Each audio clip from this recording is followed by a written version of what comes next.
లో నెంబర్ 1 ముద్దా ఎవరంటే ఈయనే. అలాంటి ఆయనకి ఎన్నేళ్ళు అయిందండి ఆయన బెయిల్ బయటకు వచ్చి? 10 ఏళ్ళ పైన అయింది కదా, 12 ఏళ్ళు అంత అయింది. ఇన్ని రోజులు అసలు బెయిల్ ఎవరిస్తాడండి? మేనేజ్ అది రాకుండా చూసుకున్నాడు అంతే. ప్రతిసారి ఢిల్లీ వెళ్ళినప్పుడల్లా ఏదో ప్రత్యేక హోదా తీసుకొస్తాడు, లేకపోతే ఈ డబ్బులు తీసుకొస్తాడు, అవి తీసుకొస్తాడు, ఇది తీసుకొస్తాడు అని ఆయన తెచ్చేది ఏమీ లేదు. తన కేసులు ఎలా ఆపుకోవాలి, ఎలా ఈ 5 ఏళ్ళలో జగన్మోహన్ రెడ్డి గారు ఎప్పుడు ఢిల్లీ వెళ్ళినా తన కేసులు పని మీద సొంత పని మీద వెళ్ళారు తప్ప. సార్ సో ఇలాంటి ఫ్యాక్టర్లన్నీ ఆయన ఓడించాయండి డెఫినెట్గా. మరి ఇవన్నీ కూడా ప్రతిదీ లెక్కేస్తారండి. వాళ్ళ ఎన్టీ రామారావు గారు రాజకీయాల్లో రాకముందు మన ఆళ్లలో చూసుకుంటే ఓ 20% పేపర్ చదివేవారేమో, రాజకీయాలతో టచ్ ఉండేది. 80% అసలు ఎవరికి టచ్ ఉండేది కాదు. అలాంటిది ఎన్టీ రామారావు గారు వచ్చిన తర్వాత ప్రతి వాళ్ళకిలో ఒక చైతన్యం వచ్చింది. ఒక రోజు మైక్ తీసుకెళ్ళి పెట్టండి, కూలి పని చేసే వాళ్ళ దగ్గర కూడా ధారాళంగా మాట్లాడేసేస్తారు. లేదండి, నేను చాలాసార్లు వెళ్ళినప్పుడు అద్భుతంగా మాట్లాడుతున్నారు. అద్భుతంగా మాట్లాడతారు. ఇద్దరు లేదు, రామారావు రాకముందు ఆ చైతన్యం లేదు ఎవరు. రాజకీయ చైతన్యం తీసుకొచ్చింది ప్రజల్లో, ముఖ్యంగా పేదవాళ్లలో ఎన్టీ రామారావు. ఆయన ఎంత నిజాయితీగా ఉన్నాడో అంత మించిన నిజాయితీతో చంద్రబాబు నాయుడు గారు కూడా ఉన్నారు. నందమూరి వారి కుటుంబం మీద కానీ, నందమూరి వారి పిల్లల్లో ఇప్పుడు బాలకృష్ణ గారిలో కానీ, చంద్రబాబు నాయుడులో కానీ ఏ రోజున ఏదైనా ఒక్క అవినీతి కేసు ఉందో ఒక్కటన్నా. గాలికి వెళ్ళే వాళ్ళు కేసులు పెట్టవచ్చు, నా మీద కూడా పెట్టవచ్చు. నాకు ఇంతవరకు నా మీద ఎప్పుడు ఏ విధమైన కేసులు లేవు. నీతిగా ఉన్నాం కాబట్టి, ఇన్నేళ్ళు బట్టి ఉన్నాం. రియల్ ఎస్టేట్లో ఉండి ఏమీ లేదు. ఇన్కమ్ ట్యాక్స్ డిపార్ట్మెంట్లో ఏ రోజున మాకు ఇది రాదు. అన్నీ కూడా పర్ఫెక్ట్గా కట్టేస్తాం మేము. అందుకని మేము మా మీదకి రావు. మరి అలాంటి ఆయన అన్ని కేసులు ఉన్న ఆయన ఇన్నేళ్ళు ఎలా ఉండగలిగాడండి? ఎలా మేనేజ్ చేశాడండి? ఏదైనా పాపం పడాలి, టైం రావాలి. ఇవాళ ప్రజలందరూ కూడా అది గుర్తించి, అది తెలుసుకొని, చేసిన తప్పులు తీసుకొని మనం యునానిమస్గా వెయ్యాలన్నారు. ఎలక్షన్ అయిన తర్వాత కూడా ఎవరు ఇంత మెజార్టీ వస్తుందని ఎవరూ ఊహించలేదు సార్. బాబు గారు ఏమైనా ఊహించారా సార్?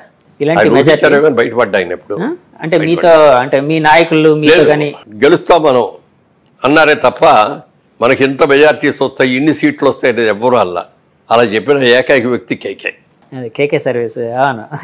ఎంత బాగా మరి ఇద్దరు తెలియదు కానండి, అతను కూడా కలుసుకోవాలని అనుకున్నాను. ఎంత బాగా చెప్పాడండి. లాస్ట్ టైం ఓడిపోయినప్పుడు జగన్మోహన్ రెడ్డి గెలిచినప్పుడు బాగానే ఇట్లాగే చెప్పాడు. ఆయనకి ఎన్ని సీట్లు వస్తాయి మేమే అనుకున్నాం.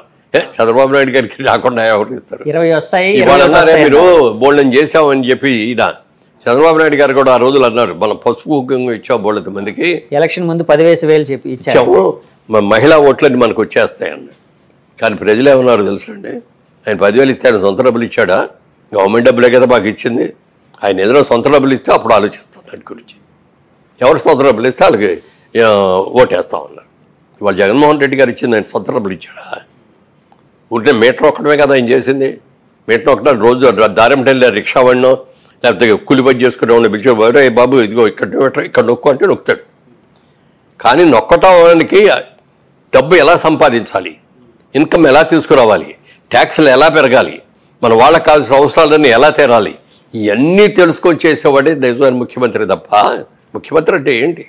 ఇన్ని లక్షల మంది, మరి కోట్ల మంది, ఇవాళ ఇన్ని కోట్ల మంది యొక్క సమస్యల్ని, కష్టాలని, సుఖాలని, పిల్లల భవిష్యత్తుని తీర్చిదిద్దవలసిన ఒక పవిత్రమైన బాధ్యత ఉన్న వ్యక్తి ముఖ్యమంత్రిగా ఉండాలి.